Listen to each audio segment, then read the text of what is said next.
வணக்கம். தனலட்சுமி ராஜா, மதுரை. தெரிந்த கோயில் தெரியாத ரகசியம். அமர்நாத் யாத்ரா 2026.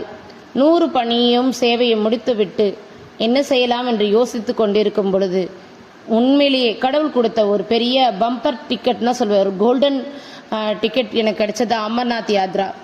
ஒவ்வொரு மனித வாழ்க்கையிலும் பலவிதமான பல காலகட்டங்களின் அனுபவங்களை சந்தித்து கொண்டேதான் நம் வயதினை கடந்து வருகிறோம். சில பயணங்களில் சில இடங்களில் புதுமையான நிகழ்வினை வாழ்க்கையில் மெய் சிலிர்க்க வைக்கக்கூடிய பிரம்மையை உணர வைக்கும். என் வாழ்க்கையில் மலை சார்ந்த புண்ணிய ஸ்தலங்களில் இந்த உலக வாழ்க்கையினை விட்டு வேறொரு போற்றல் வழியாக இறைவனை காணும் போது இவ்வுலகினை விட்டு வேறொரு உலகம் சென்றதனைப் போல உணர்வினை உணர வைத்து விடுகிறார் இறைவன்.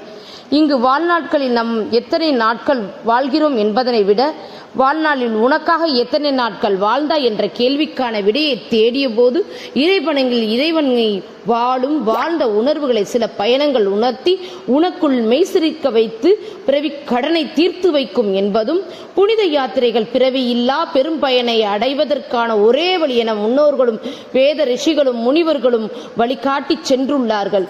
இஸ்லாமியர்கள் மெக்கா மெதினா புனித யாத்திரை வாழ்நாட்டில் சாதனையாக எடுத்துக்கொள்கிறார்கள்.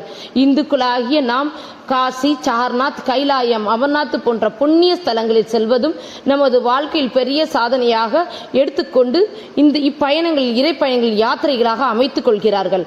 அப்படிப்பட்ட life time achievement and life time செட்டில்மெண்டாக என் வாழ்க்கையில் கிடைத்தது இந்துக்களின் பாரம்பரியமான புனித குகையில் இருக்கும் காஷ்மீரில் உள்ள அமர்நாத் பனிலிங்க தரிசனமும் கட்ராவில் அமைந்துள்ள மலையில் புனித கோயில் உள்ள மாதா வைஷ்ணவி தேவி கோயில் சென்றதும் தான் என் வாழ்வானில் சாதனையாக நான் உணர்கிறேன். மதுரையிலிருந்து காஷ்மீர் என்பதும் அமர்நாத் புனித யாத்திரைக்கு சாதாரணமாக எடுத்துக்கொள்ள முடியாது.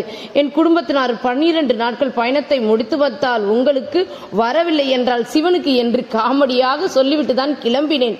உண்மையிலேயே ஒவ்வொரு நாளும் த்ரில்லிங்காக ட்விஸ்ட் அண்ட் டர்னாக என்ன நடக்கிறது என்பதை கொஞ்சம் கூட யூகிக்க முடியாத வகையில் நாம் தான் செய்கிறோமா, நமக்கு தான் நடக்கிறதா என்ற கனவுலகின் பிரம்மையில் கண்களில் உணர முடியாத ஒரு வார்த்தைகளை நல்ல நிகழ்வுகளை மட்டுமே இந்த பதிவில் உங்களுக்காக பதிவு செய்கிறேன். முதலில் கடவுளின் அழைப்பில் செல்லும் போது நாம் யாரையும் நம்பாமல் இந்த அனுபவத்தை கொடுப்பதும் இறைவன்.